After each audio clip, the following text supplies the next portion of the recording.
پاک صلی اللہ علیہ وسلم تشریف لائے اور مجھے فرمایا معاویہ وہ بلا کر لاؤ، مجھے کچھ لکھوانا ہے۔ میں گیا، وہ کھانا کھا رہے تھے۔ میں نے آ کر بتایا اللہ کے پیارے رسول کہ وہ کھانا کھا رہے ہیں۔ آپ نے مجھے 3 مرتبہ بھیجا، میں نے تینوں مرتبہ کہا وہ کھانا کھا رہے ہیں۔ اس کا کبھی پیٹ نہ بھرے، آپ نے فرمایا۔ اس کا کیا مطلب ہے؟ اللہ کے پیارے رسول نے حضرت معاویہ رضی اللہ عنہ کو بد دعا دی ہے۔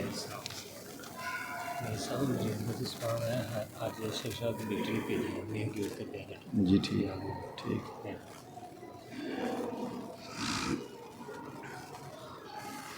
عزیز بھائیو، سب سے پہلی بات یہ ہے کہ میں نے بڑی مرتبہ اس بات کی وضاحت کی ہے کہ صحابہ رضی اللہ تعالی عنہم وہ اللہ کے نبی، پیغمبر اور رسول نہیں تھے، وہ انسان تھے کا امکان تھا۔ صحابہ سے غلطی ہو سکتی، مجمع ان سے غلطیاں ہوئی ہیں، چھوٹی چھوٹی غلطیاں بھی ہوئی ہیں اور بہت بڑی بڑی غلطیاں بھی۔ ایک بڑی غلطی کا تذکرہ کرتا ہوں میں۔ رسول اللہ صلی اللہ علیہ وسلم نے 70 صحابہ کو کھڑے کر دیا درے پر، کہا یہ درہ چھوڑنا نہیں۔ غلطی ہو گئی، انہوں نے درہ چھوڑ دیا، جس کا نتیجہ یہ نکلا 70 کے قریب صحابہ شہید ہو گئے۔ رسول اللہ صلی اللہ علیہ وسلم خود زخمی ہو گئے، بے ہوش ہو کر گر پڑے، وہ فتح والا میدان شکست میں تبدیل ہو گیا۔ بہت بڑی غلطی تھی۔ اللہ نے یہ چھوٹی بڑی ساری کی ساری غلطیاں صحابہ کی معاف کر دی قرآن میں۔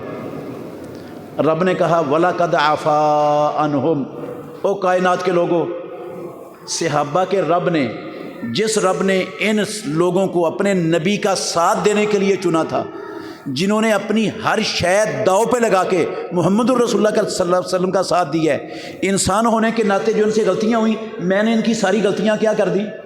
معاف کر دی غلطیاں۔ اور اللہ نے صاف کہہ دیا قرآن میں، غور سے سننا الفاظ، 100 نمبر آیت ہے سورہ توبہ کی، رضی اللہ عنہم ورضوا عنہ نا، اللہ نے کہا والسابقون الاولون من المہاجرین والانصار، 2 گروہوں کا تذکرہ کیا، سبقت، اسلام میں سبقت لے جانے والے، پہل کرنے والے مہاجرین اور انصار، والذین اتبعوہم بإحسان، اور وہ لوگ جو ان سابقون الاولون کے نقش قدم پر چلے بے احسان نیکی کے ساتھ، رضی اللہ عنہم ورضوا عنہ، اللہ ان سب سے راضی ہو گیا اور وہ سب اللہ سے راضی ہو گئے۔ وَأَعَدَّ لَهُمْ جَنَّاتٍ، اور اللہ نے ان کے لیے جنتیں تیار کر دی ہیں، تجری تحتہا الانہار، جن کے نیچے نہریں بہہ رہی ہیں، خالدین فیہا، جن جنتوں میں وہ ہمیشہ ہمیشہ رہنے والے ہوں گے۔ مہاجرین بھی، انصار بھی، اول اسلام لانے والے بھی، پہلے ہجرت کرنے والے بھی، اور ان کے نقش قدم پر چلنے والے، فتح مکہ کے بعد تک سارے مسلمان ہونے والے سے، اب سب سے اللہ راضی ہو گیا، سب کو اللہ نے جنت کا سرٹیفکیٹ دے دیا قرآن میں۔ معاف کرنے کے بعد جنت ملتی ہے یا معاف کرنے کے بغیر ملتی ہے؟ اس کا مطلب ہے اللہ نے سارے صحابہ کو کیا کر دیا؟ جو غلطیاں ان سے ہوئیں معاف کر دی ہیں۔ اب جن غلطیوں کو اللہ نے معاف کر دیا ہے، ان غلطیوں کو ہم یہاں ڈھونڈیں، ان غلطیوں پر گفتگو کریں تو کیا کریم کیا نکلے گی؟ مکھن کون سا نکلے گا اس میں سے؟ مجھے یہ تھوڑا سا سمجھا دو۔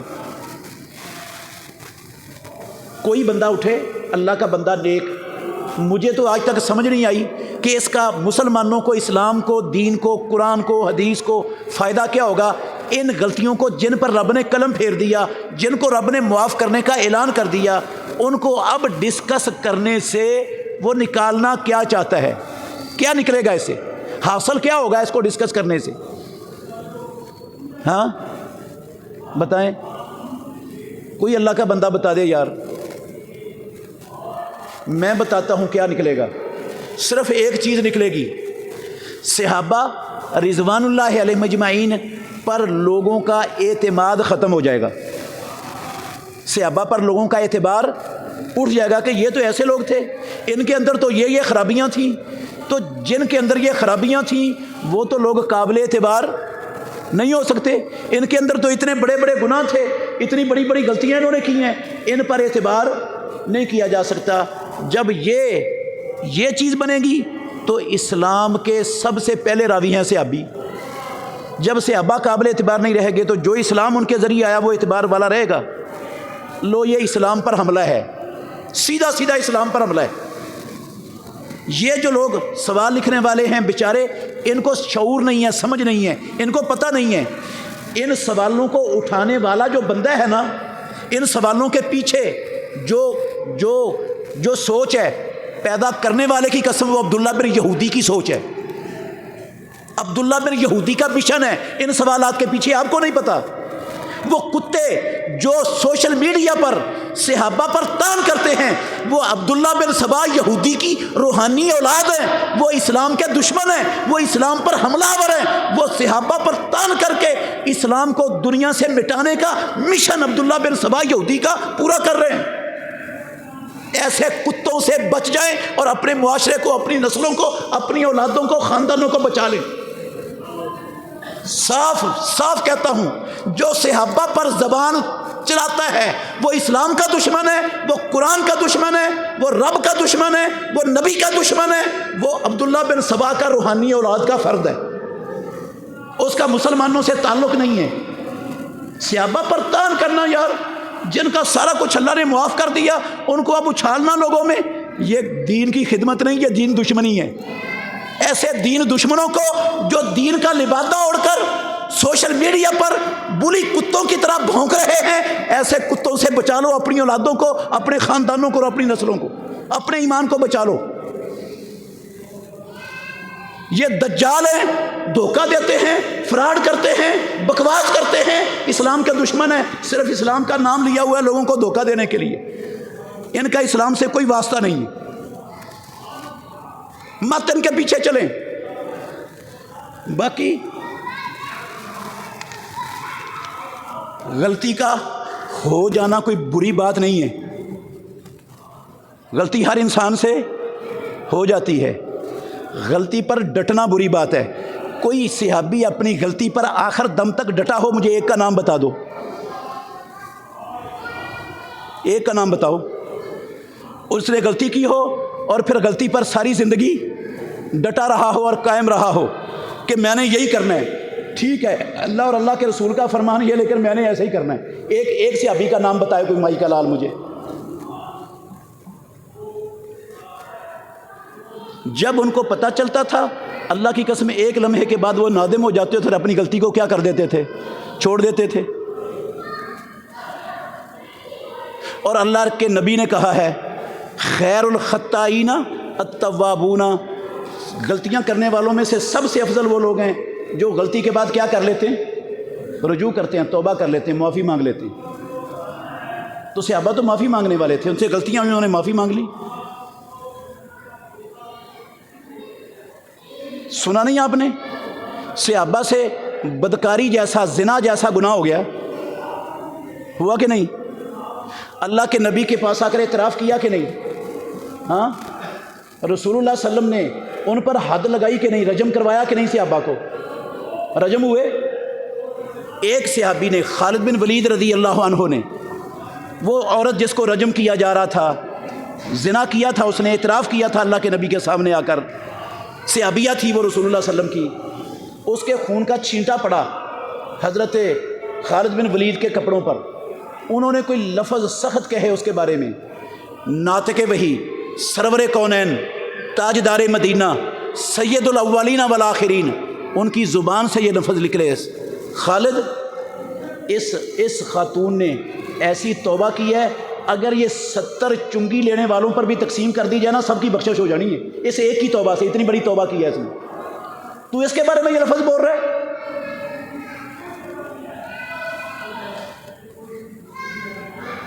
مدینے والے امام نے کہا، اللہ اللہ فی صحابی، اور محمد الرسول اللہ کے امتی ہو، اللہ کے نبی کا کلمہ پڑھنے والوں، میرے صحابہ کے بارے میں اللہ سے ڈرو۔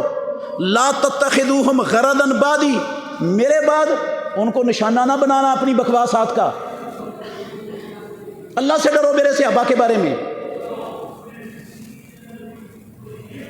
پیارے پیغمبر نے ان کی شان بیان کرتے ہوئے کہا لو انا احدکم انفق مثل احد ذهبا، اور سنو صحابہ کی غلطیوں کو اچھالنے والوں لوگوں میں سنو، اگر میرے صحابہ میں سے کسی ایک بندے نے ایک مٹھی گندم، ایک مٹھی جو اللہ کی راہ میں صدقہ کیا ہو، اور تم میں سے کوئی بندہ احد پہاڑ کے برابر سونا خرچ کر کے آ جائے اللہ کی راہ میں، وہ اس کی ایک مٹھی کے برابر نہیں پہنچ سکتا۔ احد پہاڑ پتہ نہ کتنا بڑا ہے، 10-10.5 کلومیٹر لمبا ہے، 10.5 کلومیٹر لمبا ہے احد پہاڑ، اونچا بھی ہے چوڑا بھی ہے۔ اتنا بڑا سونا اللہ کی راہ میں خرچ کر دے، اتنا زیادہ، وہ میرے صحابہ نے جو ایک مٹھی جو اللہ کی راہ میں دیے ہیں، جو اجر وہ ایک مٹھی جو خرچ کر کے لے گئے، احد پہاڑ جتنا سونا خرچ کر کے تم میں سے کوئی نہیں لے سکتا وہ اجر اللہ سے۔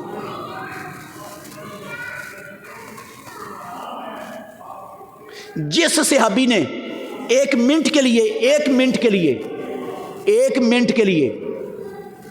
لفظ کیا بول رہا ہوں، صرف زندگی میں 1 منٹ کے لیے اللہ کے نبی سے ملاقات کی، جس مسلمان نے 1 منٹ کے لیے پوری زندگی میں اپنی میں اللہ کے نبی سے ملاقات کی اور اسلام کی حالت میں فوت ہو گیا، صرف 1 منٹ ملا پوری زندگی میں، پیدا کرنے والے کی قسم ہے، ساری دنیا کے ولی، ساری دنیا کے کتب، ساری دنیا کے ابدال، ساری دنیا کے پیر، ساری دنیا کے علامے، ساری دنیا کے مفتی شیخ الحدیث اکٹھے ہو جائیں، اس صحابی کی جوتی کی خاک کے برابر بھی نہیں ہو سکتے،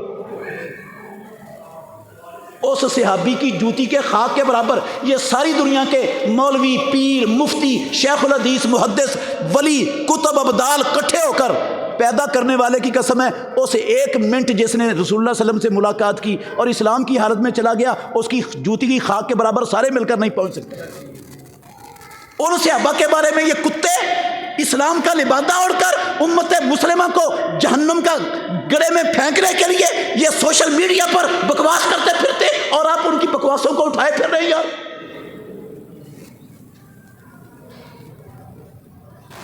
کب سمجھو گے اسلام کے دشمنوں کو اور ان کی سازشوں کو اور ان کتوں کی ان دجلیوں سے کب بچو گے اور کب بچاؤ گے نسل کو؟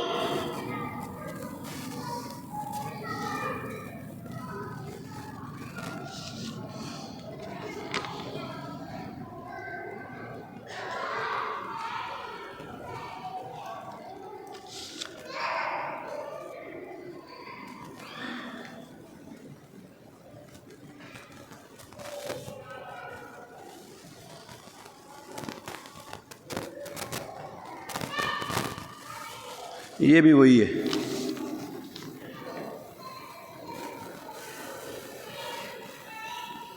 یہ بھی وہی ہے۔ ان کو صحابہ کی غلطیوں کے سوا کوئی سوال ہی نہیں ملا دنیا میں، باقی سارے سوال ختم ہو گئے، صرف صحابہ کو کوسنا، صحابہ پر تان کرنا، صحابہ کے خلاف بلی کتوں کی طرح بھونکنا، یہ سوال دنیا میں بچ گئے مسلمانوں کے پاس، باقی سارے ختم ہو گئے۔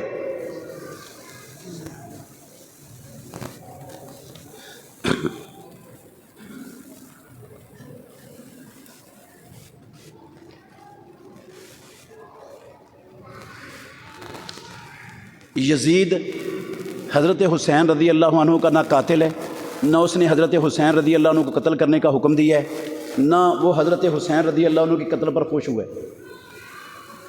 اس کا حضرت حسین رضی اللہ عنہ کے قتل سے دور و نزدیک کا کوئی واسطہ اور تعلق نہیں ہے۔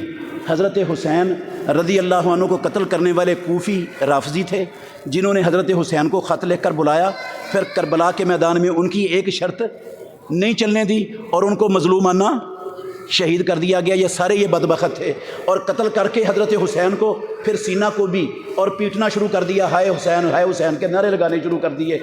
جس طرح وہ پیٹ رہے تھے آ کر برادران یوسف یعقوب علیہ السلام کے پاس، ہائے ابا جی ہمارے بھائی کو بھیڑیا کھا گیا، اسی طرح یہ بکواس انہوں نے آ کر شروع کر دی دنیا میں، اور دنیا والوں نے اپنی عقلوں پر خول چڑھا لی ہے، اور اس بکواس کو سمجھنے سے جو ہے نا وہ آری ہو گئی، ساری قوم ہی آری ہو گئی۔ ساری مسلمان قوم ماری ہو گئی. ایسا دجل، ایسا بکواس کیا، ایسا پراپیگنڈا کیا زہریلا، ہر بندہ اس پراپیگنڈے سے متاثر ہو گیا. قاتل کوئی اور الزام کسی پر لگا دیا ہے، اپنی عاقبت برباد کر رہے ہیں. جو بری ہے اس پر الزام لگا کر کچھ نہیں ملے گا آپ کو. اس طرح کی باتیں چھوڑ دیں.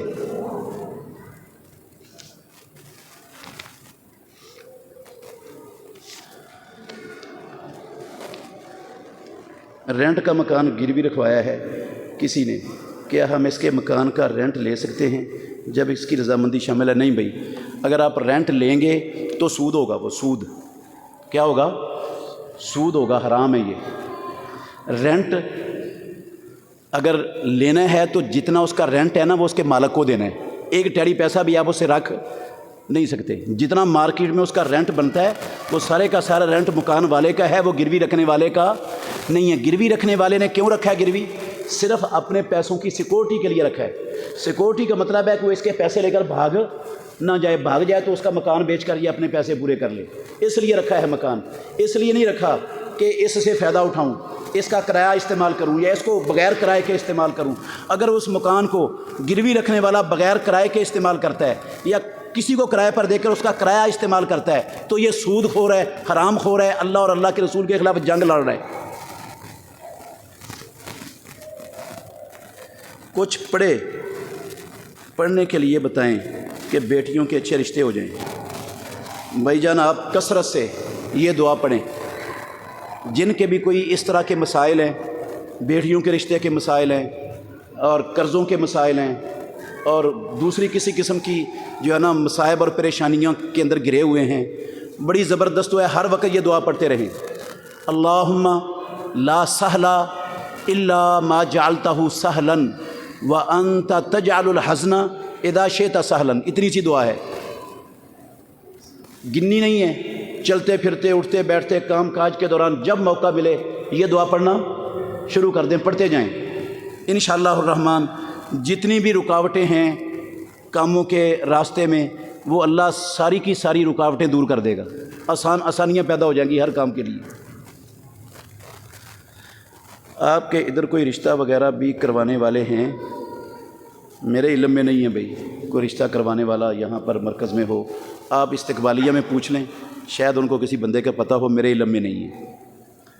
میرے بیٹے کے لیے دعا کریں اللہ اسے روزگار مل جائے. یا اللہ ہمارے اس بچے کو تو حلال اور پاکیزہ روزگار عطا فرما دے. یا اللہ جتنے مسلمان بے روزگار ہیں، یا اللہ تیرے خزانوں میں کوئی کمی نہیں ہے، تو سب بے روزگار مسلمانوں کو حلال اور پاکیزہ روزگار یا اللہ عطا فرما دے.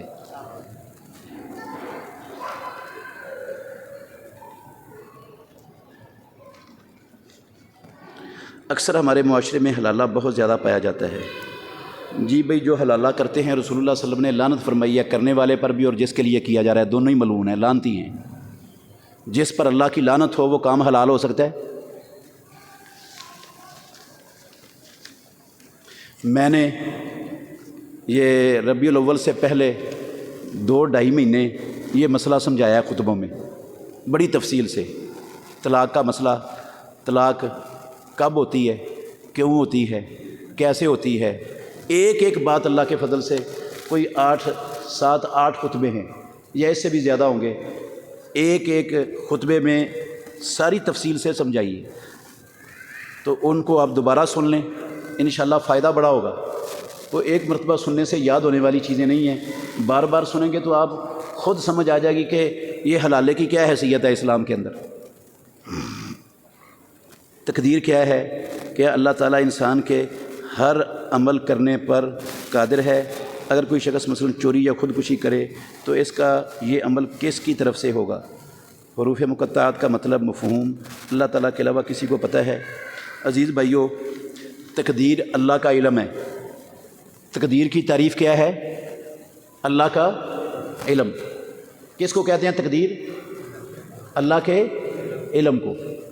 یاد کر لیں گے لفظ، یہ اللہ کا علم ہے. پیدا کرنے والے پروردگار کو کائنات کے ذرے ذرے کا علم ہے. جو کچھ ازل سے ہوا ہے اور جو کچھ ابد تک ہوگا، ہر شے کا اللہ کو پتہ ہے، پہلے ہی پتہ ہے رب کو. اور جو چیز نہیں ہوئی اگر ہوتی تو کیسے ہوتی وہ بھی رب کو پتہ ہے، جس نے نہیں ہونا وہ بھی اللہ کو پتہ ہے ہر شے کا، ایک ایک ذرے کے برابر ہر شے رب جانتا ہے۔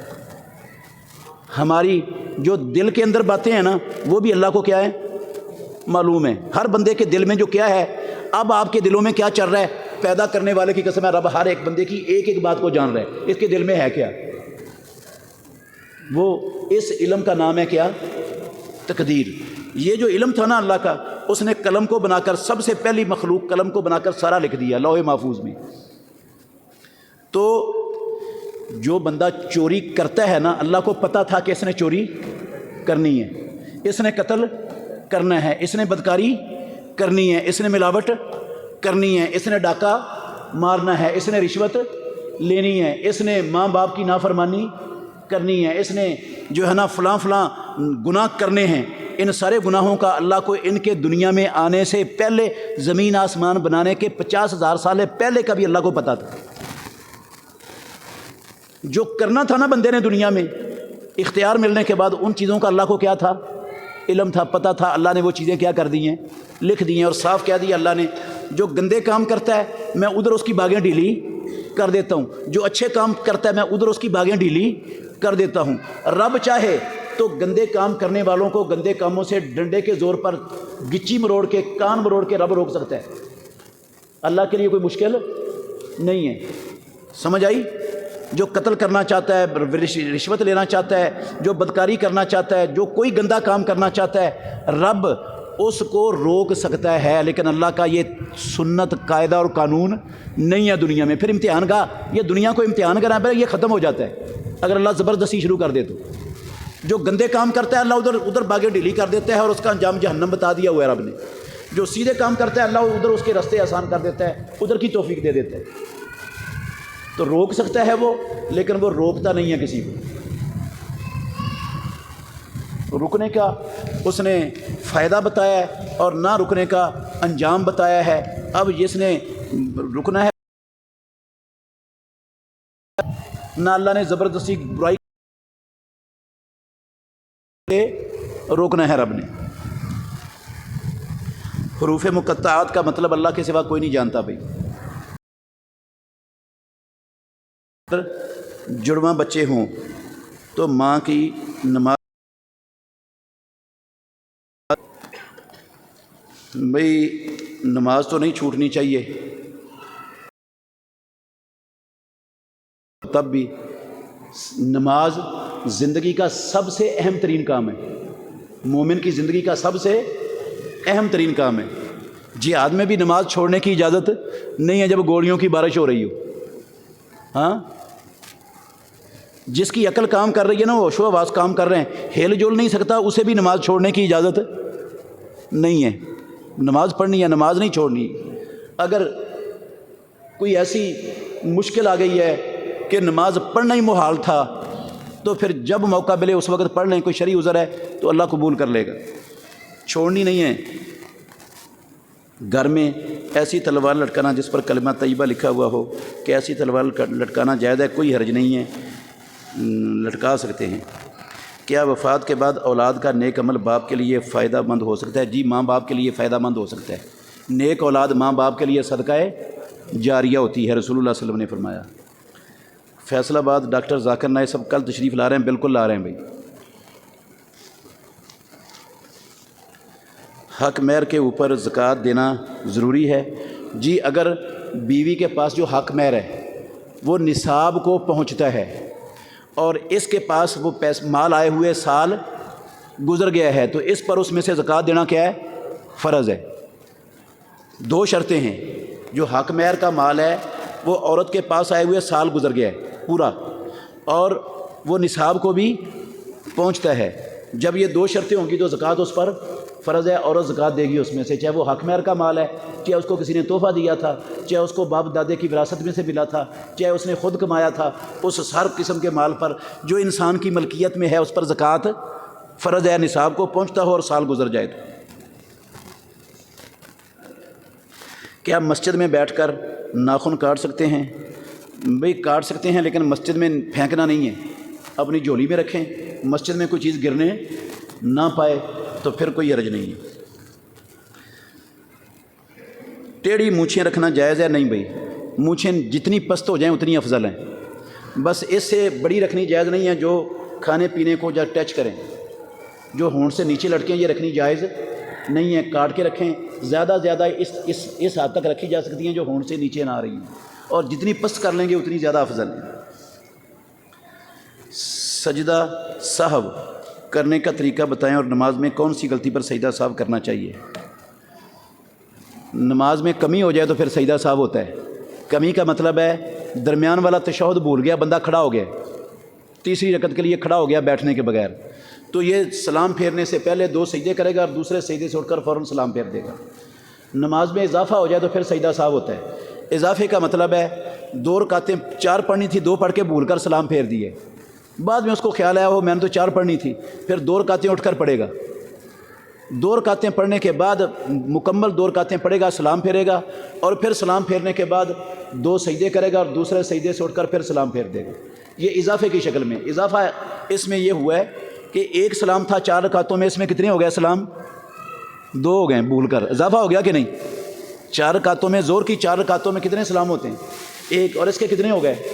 2، تو اضافہ ہو گیا نا۔ تو اضافے کی شکل میں سجدہ سہو سلام کے بعد میں ہوتا ہے۔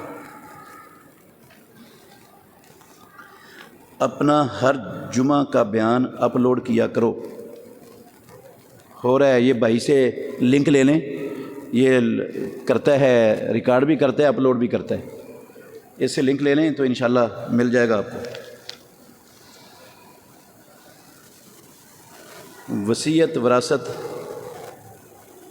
قرآن و حدیث سے کوئی تقسیم وراثت میں کچھ بھائی اور مکان پر قابض ہوں، ان کے لیے کیا حکم ہے؟ عزیز بھائیو، وصیت کہتے ہیں بندہ مرنے سے پہلے 1/3 مال کسی غیر وارث کو وقف کر سکتا ہے، اسلام نے اس کو اجازت دی ہے۔ مرنے کے قریب ہے تو وہ یہ کہتا ہے میرا 1/3 مال میرے ترکے میں سے مسجد کو دے دینا، مدرسے کو دے دینا، فلاں غریب کو، فلاں مسکین کو دے دینا، وہ جہاں کہے وہاں دینا فرض ہے۔ 1/3 سے زیادہ کی وصیت کرنے کی اسلام میں اجازت نہیں ہے۔ سارا مال اللہ کی راہ میں یہ نہیں کر سکتا وہ مرتے وقت، یا آدھا مال اللہ کی راہ میں وقف وہ نہیں کر سکتا، صرف 1/3 تک کرنے کی اجازت ہے۔ اور وصیت کسی وارث کو نہیں، جس نے وراثت میں حصہ لینا اس کو وصیت نہیں ہوتی، اولاد میں سے کسی بچے کو وصیت نہیں ہوتی، بیوی کو وصیت نہیں کر سکتا، بیوی خاوند کے لیے وصیت نہیں کر سکتی، وارثوں کو وصیت نہیں ہوتی۔ وصیت ہوتی ہے غیر وارث کے لیے اور 1/3 تک، اس سے زیادہ تک کی نہیں۔ اور اگر کوئی بھائی اپنی بہن کا حصہ نہیں دیتا تو وہ ساری زندگی حرام کھائے گا، اور حرام کھانے والے کی دعا اللہ کبھی قبول نہیں کرتا۔ اور قیامت والے دن میدان محشر میں اللہ کی عدالت میں جتنا حق اس نے مارا ہے، ہر ایک ذرے کے برابر حق کا اس کو حساب دینا پڑے گا اپنی بہن کو۔ وہاں زمین نہیں ہوگی واپس کرنے کے لیے، وہاں پھر نیکیاں دینی پڑے گی، یا بہن کے گناہ لے کر جہنم کا ایندھن بننا پڑے گا، کوئی اور شکل نہیں آئے گی وہاں۔ یہ حقوق العباد معاف ہوتے ہی نہیں، توبہ سے بھی نہیں معاف ہوتے۔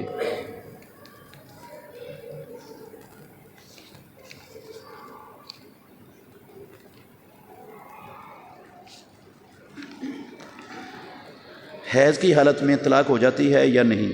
ہو جاتی ہے بھائی، حیض کی حالت میں بھی ہو جاتی ہے، لیکن دینی غلط ہے، بدعت ہے، گناہ ہے یہ دینا حیض کی حالت میں۔ ایسے طہر میں طلاق دینا بھی غلط ہے، جس طہر میں میاں بیوی مل چکے ہوں، وہ بھی اسلام کے خلاف ہے، اور ایک سے زیادہ مرتبہ طلاق کہنا بھی اسلام کے خلاف ہے، لیکن طلاق ہو جاتی ہے۔